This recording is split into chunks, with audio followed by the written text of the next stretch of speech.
Great. Great. Okay. Worded. Wonderful. So this is the Council Policy and Procedures Committee meeting of December 15th. And during this declared state of emergency, the meeting will be conducted in accordance with California Government Code 54953E as authorized by resolution. Please contact city.clerk@mountainview.gov to obtain a copy of the applicable resolution. All members of the Council Policy and Procedures Committee will participate in the meeting by video conference with no physical meeting location. Members of the public wishing to comment on any item may do so in the following ways. Email comments to city.manager@mountainview.gov by 12 noon on the meeting date. Emails will be forwarded to the CPPC and entered into the record for the meeting. Please identify the agenda item number on the subject line of your email. Provide oral comments during the meeting. Obviously, if you're watching us, you've figured out how to log into Zoom. Just as a reminder, your email address will not be disclosed to the public. And when the chair announces the item on which you wish to speak, click the raise hand feature in Zoom. Speakers will be notified of their turn shortly before they are called on to speak. And if you're participating via phone, you figured out what the dial-in number is, but as a reminder, it's 669-900-9128, and it's webinar ID 836-5185-9262. And if you wish to speak when the chair announces the item on which you wish to speak, hit *9 on your phone, and we will call you by the last 2 digits of your phone number. Okay, so let's call the meeting to order at 3:34. If we could do a roll call. Committee Member Hicks. Here. Committee Member Ramirez. Here. And Chair Matichak. Here. Thank you. The first item on the agenda is approval of the minutes from September 28th, 2022. Are there any questions or comments from the council, from the committee members? Okay, seeing none. Is there any comment from attendees? Mr. England.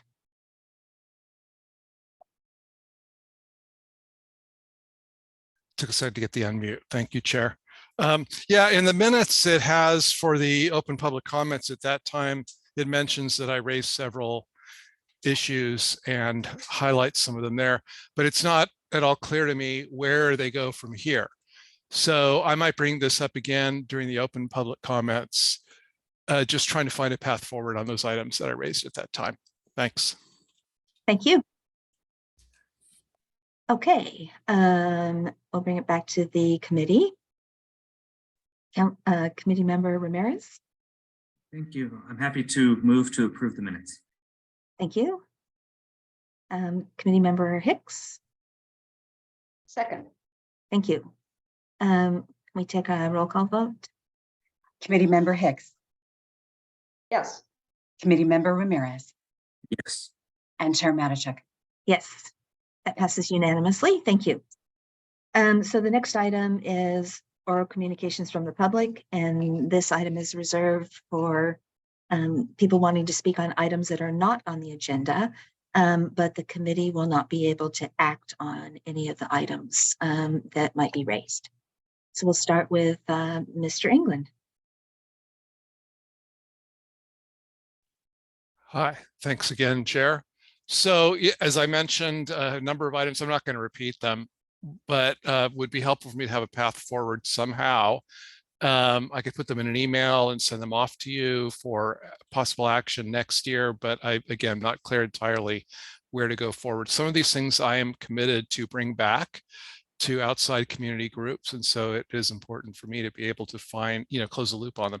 The one that is particularly interesting at the moment is the advisory body handbook update, which has, I need to check that again, but last time I checked, it had not been updated for the PSAB, and it's been a while now since PSAB has started. So seems to me the handbook should be updated anytime there's a change, like a new advisory body or renamed body or new changes in procedures, etc.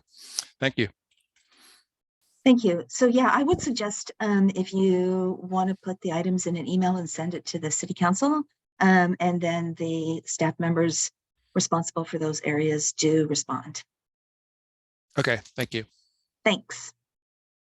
And I don't see anyone else, so we will close this item.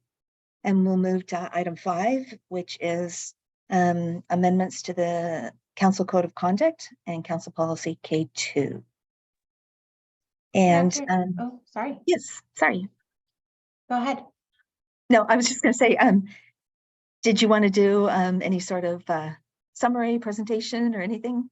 I'm on this? happy to summarize the point of the item if that's helpful, or if you guys have specific questions. Basically, this was referred by the committee to the committee in August of 2021 to provide some sort of recourse for an advisory body or board, commission, and committee member that fails to file a Form 700. So basically what we recommended is outlined in attachment 2, and that would suspend a member's participation on the body to which they're appointed until a proper filing is made. And we're recommending that those missed meetings during that period are qualified as unexcused. So a variety of other miscellaneous changes, but nothing too substantive. I'm happy to answer any questions though. Thank you. Are there any questions from the committee? Committee member Ramirez? Thank you.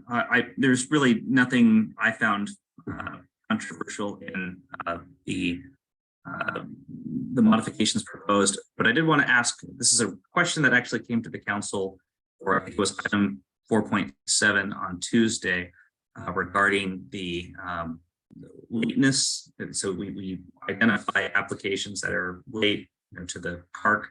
And one of the questions I've been interested in better understanding is, do we need to have a defined deadline, or can we simply say, as long as you get your application in before the agenda is published for the CARC meeting, then that's acceptable? I would not recommend that be the case, and for the simple reason that it takes staff some time to compile everything and get it all published. So if we just say before, the meeting, or even before it's published, that runs the risk of someone applying and then they're not included. What I could recommend to the body is that we can add some language to the policy that basically dictates that we would set the deadline as near as practicable to the interview date. So if it's EPC or RHC or PSAB for council to interview, that we would set an application deadline that was closer to the time that we could reasonably get the application, get all of the information together, and create the packet. Historically, and I think this was part of the answer that was provided to the council for that item, historically, the deadline has run with the publication or advertisement of the vacancies. And so that's kind of what happened this last time. That's just kind of the path that staff has taken in the past. I know for our upcoming advertisement for terms ending in April for Public Safety Advisory Board and Rental Housing Committee, that we've pushed that out past the time that we're advertising. So we'll advertise it for about 6 weeks, but we'll continue to accept applications up to the point where we're comfortable we would be able to pull everything together. I would also point out that we need to have some sort of deadline, because there is a portion of your policy that requires that we give persons already serving a second term a shot at applying if we don't receive enough qualified applicants, right? So that kind of inherently means that we need to be able to provide a deadline by which people can apply. Okay, that's helpful. I feel like we had an unusually long period of time between the application deadline when the interviews were conducted. And I don't think that happens very often, but I figured I know it wasn't part of the modifications proposed, but it's something to think about since we have the council policy open. And then the other question I had was related to an interpretation about finding absences excused or unexcused. There was a Human Relations Commission meeting I watched the recording of, and I'd never seen this done before, but the commission voted to determine whether an absence was excused or unexcused. Maybe that happens and I just haven't been privy to it, but I've never seen that before. And I was curious to understand whether there's a common understanding of whatever provision may have been used in that interpretation. That I haven't had a lot of experience with since I've been here. I do know that the policy provides that each advisory body would determine by general consent or majority vote whether the status of an absence is excused or unexcused. So per the policy, that was not an incorrect way of handling it. I think it kind of just depends on the situation. We haven't done that. It's not common, but we've had absences in council meetings. How would we handle that scenario? Would we take a formal vote? That's governed by the charter, and that defers the power to determine whether an absence is excused to the mayor. Okay. Okay. That I forgot about that. Thank you. I feel like it might be also helpful to think about how do we make sure there's a common understanding and interpretation of that provision, since it would be strange for some commissions to handle it one way and other commissions to handle it, with this particular way. Right. Yeah. Good ideas That before the part that talks about general consent by the body, it does say that the advisory body chair in consultation with the staff liaison would propose whether or not an absence was excused or unexcused. And then that would be something that the body would accept or not accept, because that's something that needs to be in the minutes. Thank you. Those are my questions. Yeah, I just want to note that your first issue, I had the opportunity to speak with our city clerk about it because I had the same questions and thought we address that here. And so she was kind enough to put together some suggested changes that we could do. Yeah. So we'll get back to that. I have seen the discussion of excused or not at an EPC meeting. But yeah, I don't think there is a common understanding across all of the different advisory bodies. Committee Member Hicks. Yeah, I'm glad you brought that up. That was something that was on my mind after our last meeting. Are you saying, am I understanding that these are going to come back? These questions are going to be an agenda item for this committee in the future?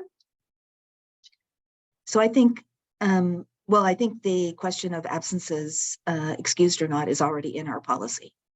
So we don't need to do anything about that. I did speak with the city clerk about the other one, and since it's the same policy, and it's fairly minor edits, I'm hoping we can just do that here and then it will go to the full council. Okay.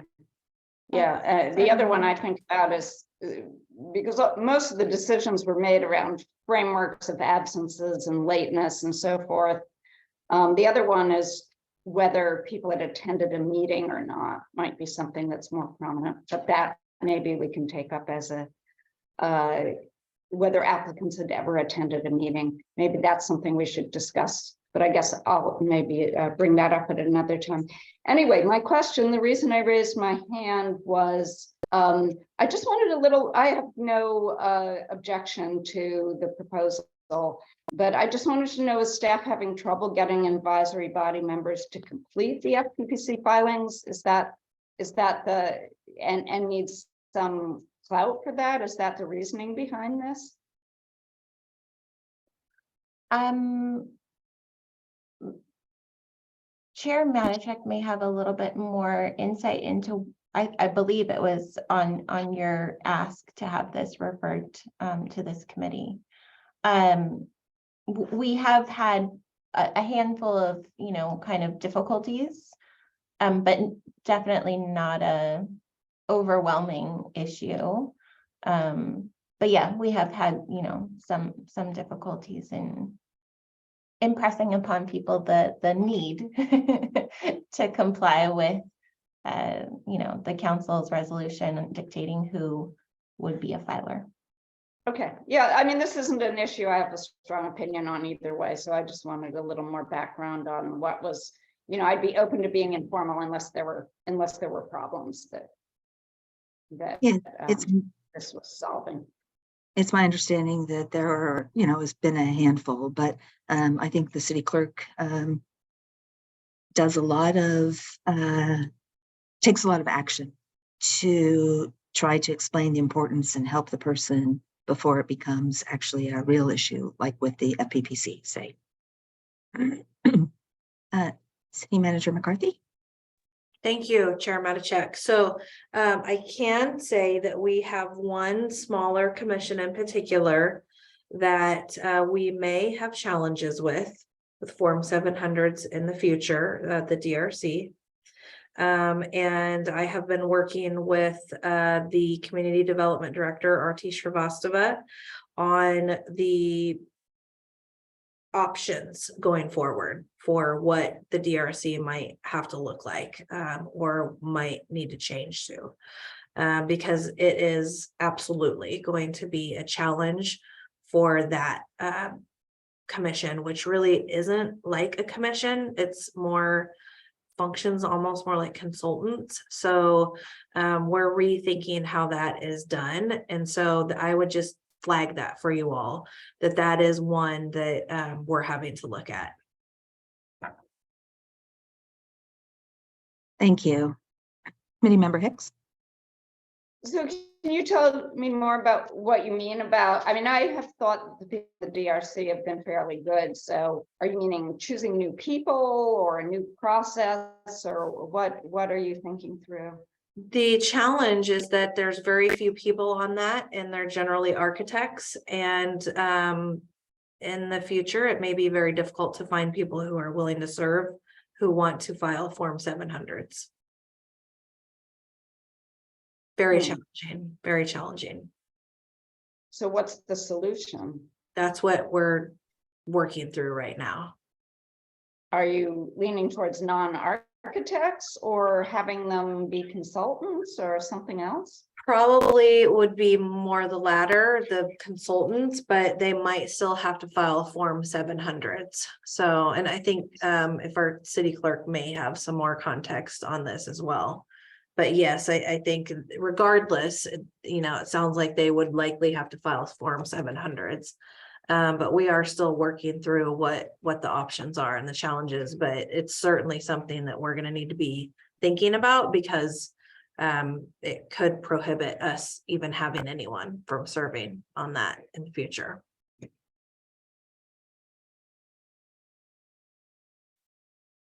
Is that it, Committee Member Hicks? Well, no, I'm ready to move into comments then, but I'll lower my hand and wait for you Thanks. to call for that. Okay, so first let's open this up for public input. And I don't see any hands raised. So back to the committee. So Committee Member Hicks. So I think I'm not going to be supporting it until it's more worked out with the DRC, because I would just hate to lose the DRC. So that's where I'm at this point. I have a question. Is the DRC considered an advisory body? Really? Yeah, so it's ordinance created. Anytime the council creates a body, it's automatically a legislative body that has to follow the Brown Act. And is subject to all the same things that any other body is. And by virtue of the decisions that they make and the recommendations that they make, those were determined to be financially substantial. Okay, committee member Ramirez.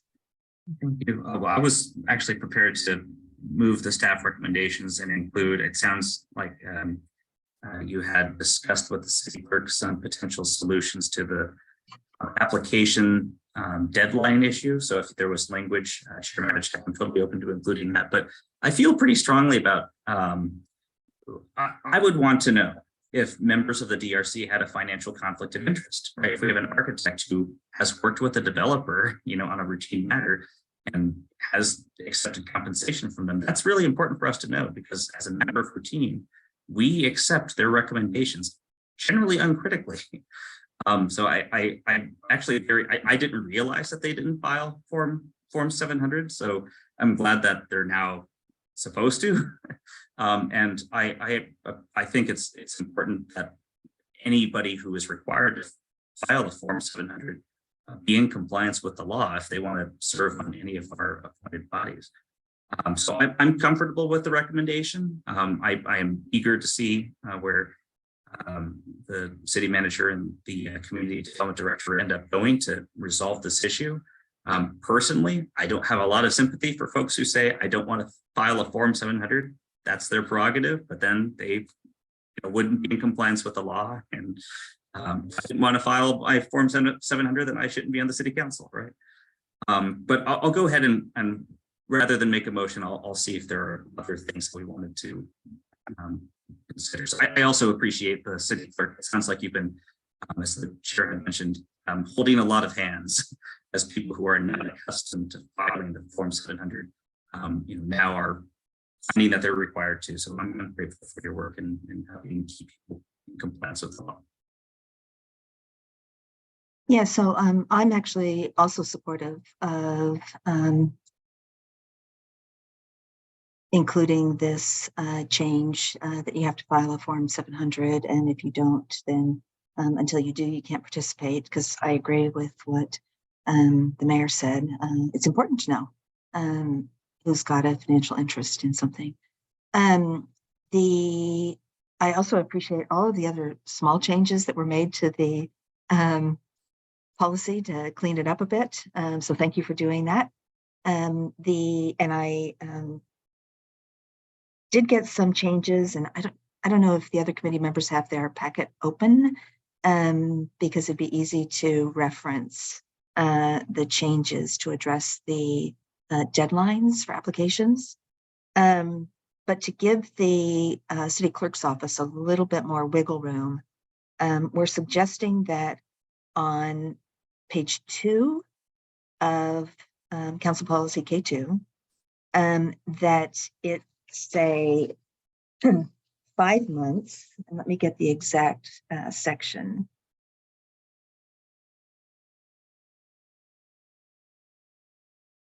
So I think that is that B? I think it's 1A is the 5-month reference. And to give the other members kind of some context, the issue that we're having is this timeline that's prescribed only envisioned December term ending dates. And now you have 2 different April term ending dates for other bodies. And so when we're trying to back the process out and make sure that we're advertising not over the holidays when people aren't really paying attention, and making sure that we're giving enough time for people to get the word that applications are being accepted, and to not make it a lot easier for us to not run our deadline for application with the publication process.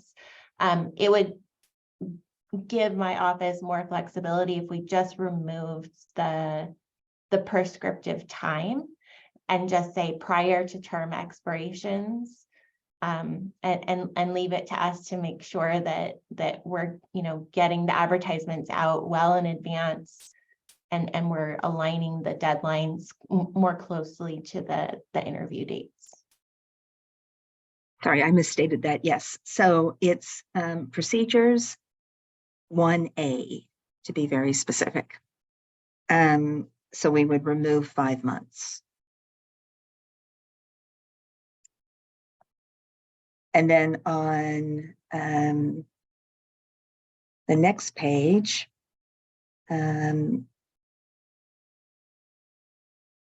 it says, B says 4 months, and we would remove 4 months. And C says, and I'm looking at the red line version, 2 to 3 months, but we would just remove that.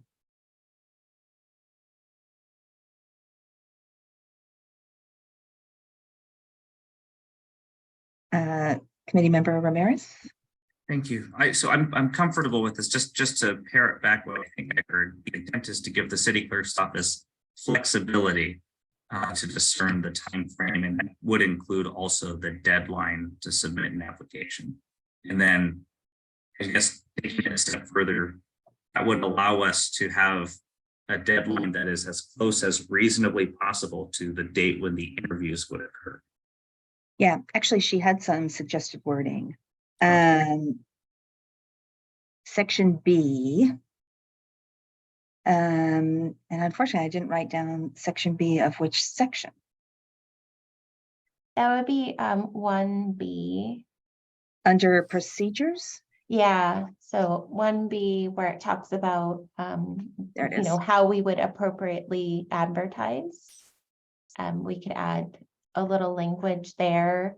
And just if the committee is comfortable recommending language that says that the deadline for applications should be set as near as practicable to the date interviews will be held by the recommending body. So that would cover both the council appointments review committee and the city council making recommendations to itself. And so there really would be a deadline now. And it might be different than the end of the advertising. Yeah. And it would be a hard deadline because we would be saying no more after that. We're going to put the packet together, and in the event that we don't have enough qualified applicants per section, trying to find it.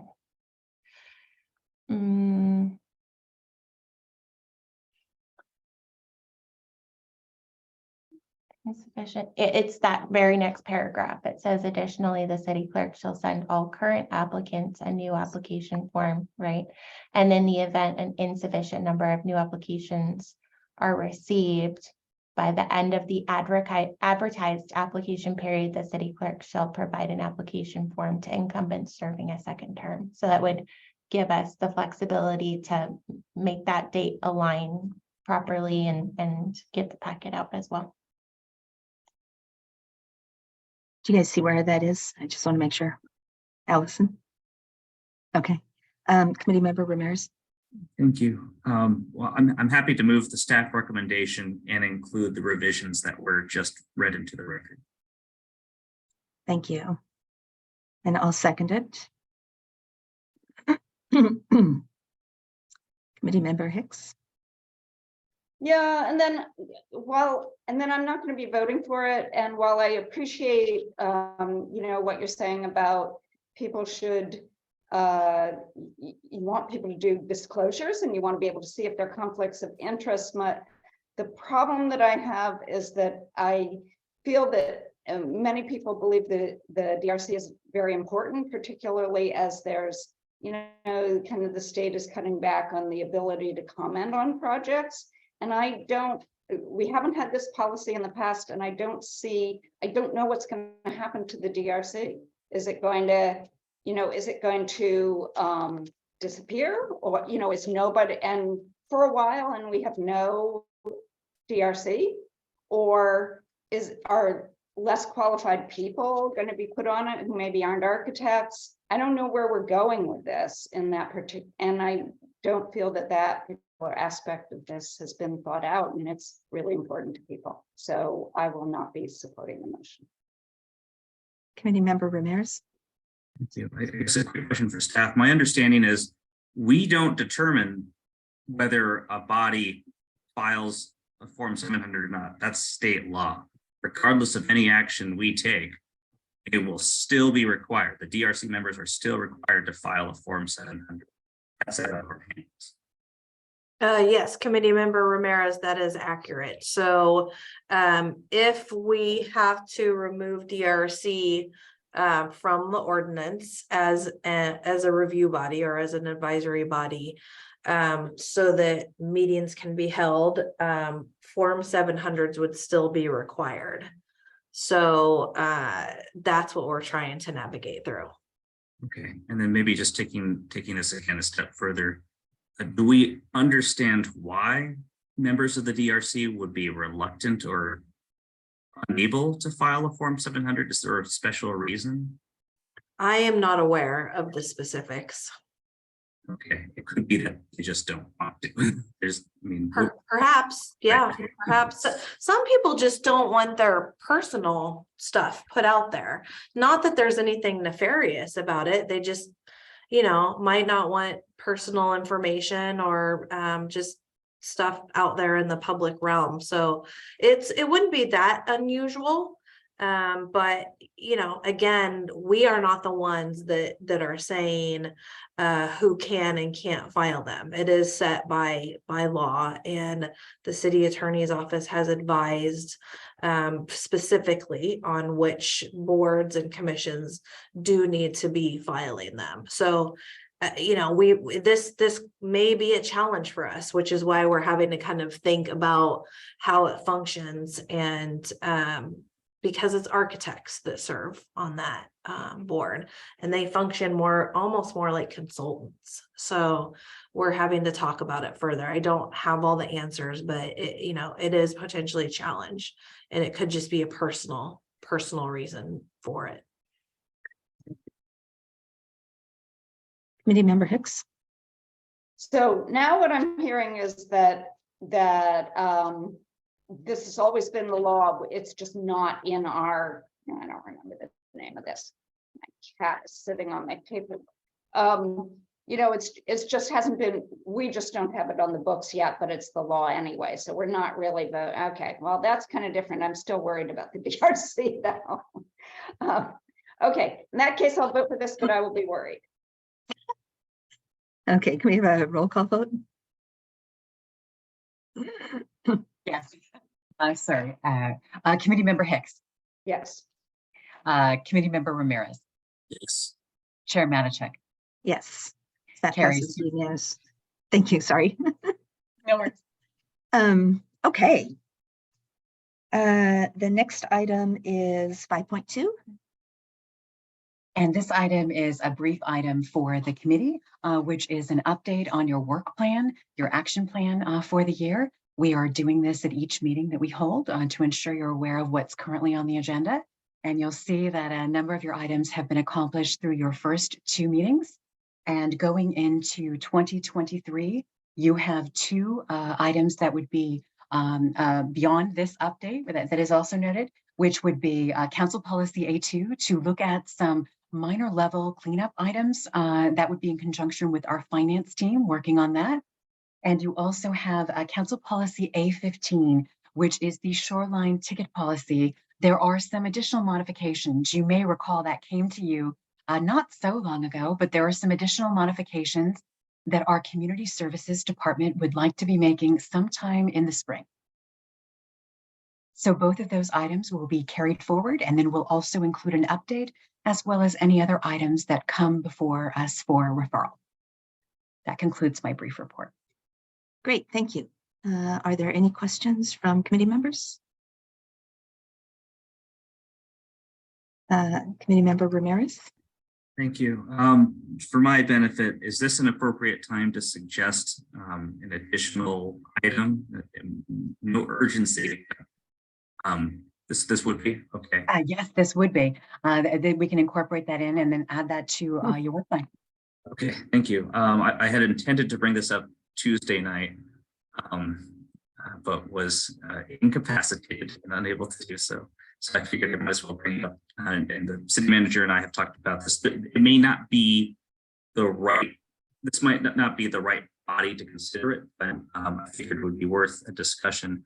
Right now, there is no guidance or policy that provides a process for private developers who would like to use public land in their developments, right? Sometimes they go to the council, sometimes they don't, right? And the two examples that I could think of are Camel Way and 590 Castro, which went to council in closed session. And there are other instances, well, actually, there wasn't the Castro, Fairmont also went. But we don't actually have a policy that says, here's when it's okay, here's when it's not, here are the parameters of the discussion. And maybe that doesn't need to be a council policy, but I figured it might be helpful for the public and the council and the development community to have some transparency on when is it okay for me to ask the city whether I can include a street, or a cul-de-sac or some other public property. I don't know if you've had a chance to look into this, city manager, but I'm open to suggestions. Thank you. Thank you, Committee Member Ramirez, and through the chair, Matachek. So the only thing I would say about this, and I need to talk further with staff, but I would caution the CPPC making policy about land use. It's a little bit different when we're talking about land use and development projects, because CPPC is typically focused on more of the administrative policies of council and how you do things. Now, not saying you couldn't, but there could be another vehicle that gets you all the same thing without necessarily coming to CPPC. Now, it could be something that you direct to do as part of your work plan, even that we would bring back to council with some sort of process. And I'm saying this in the context of there's going to be a lot of work plan items that are going to be on the work plan related to various actions that council wants to take related to development. If you all want to talk about the gatekeeper process. So, I would just say that, I'm not quite sure that CPPC is the correct vehicle, but I'd like to hear what you all think about it. Go ahead, Committee Member Ramirez. Thank you. And that's fine with me. I'm agnostic on the vehicle, but I think we already do this, right? There have already been instances where private developers have approached the city and said, we want to use public property. And so presumably there's at least an internal process or something, but it's not publicly accessible. It's not really transparent to anybody. Would it be possible, maybe as an interim step for staff, to just share with the council, maybe through an info memo off agenda, when a developer wants to use public property, here's what happens, right? So that way we have an understanding of when does it go to council, when do you just categorically reject it? And maybe some understanding. If this had never happened before, I could understand it taking a lot of work, but it's happened somewhat frequently over the past few years. And so I'm inclined to think that you already have some sense of when you think it's okay and when you have some sense of when it's unacceptable. I just don't know what those parameters are.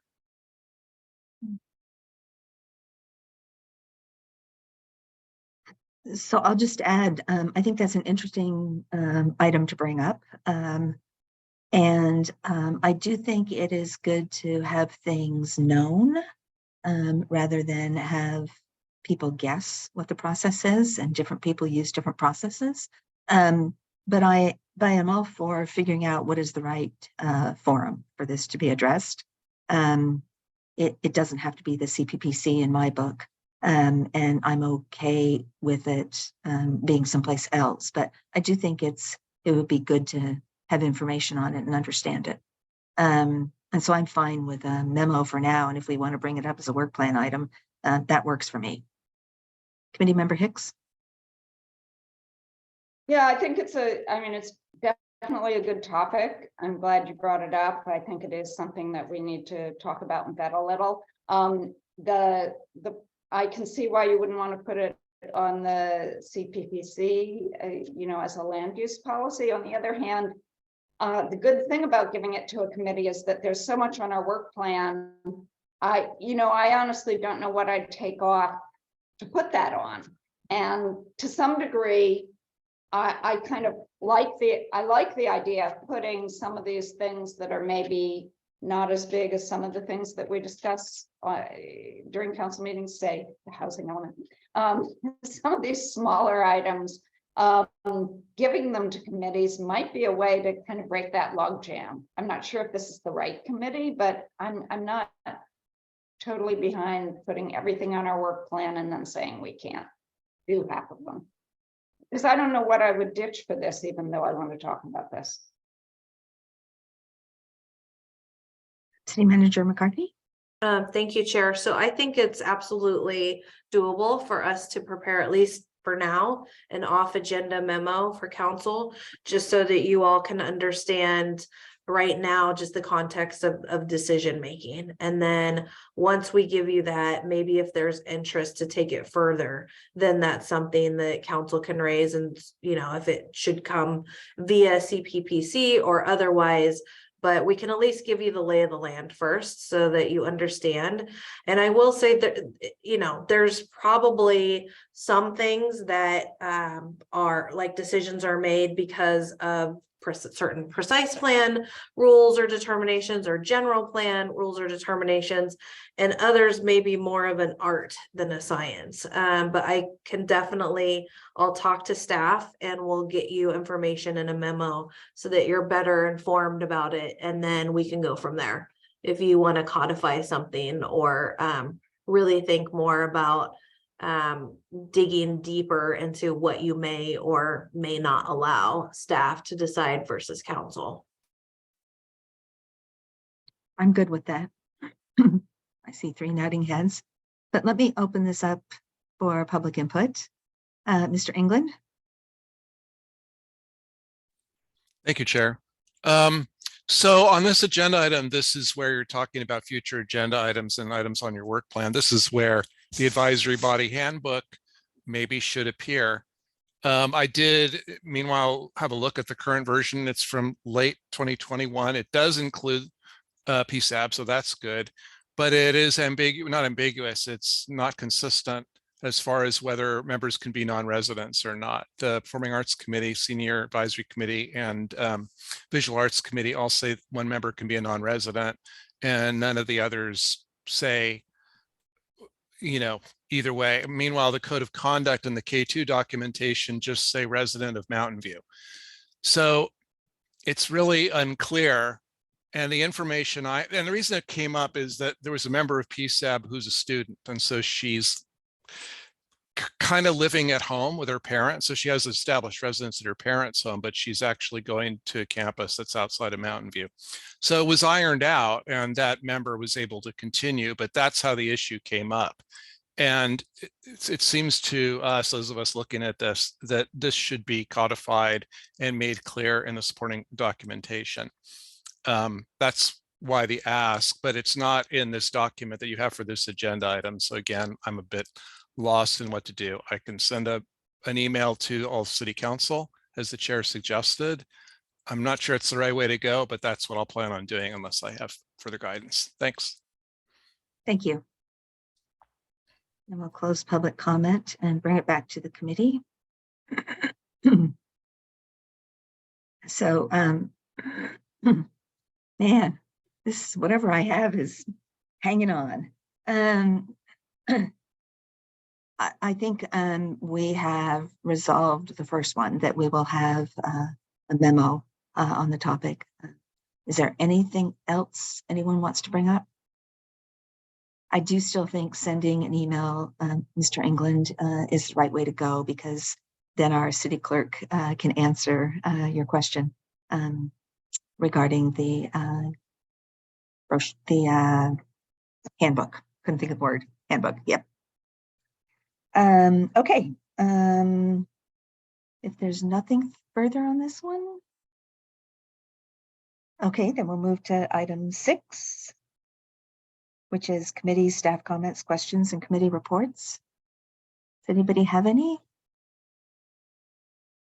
I don't see any hands.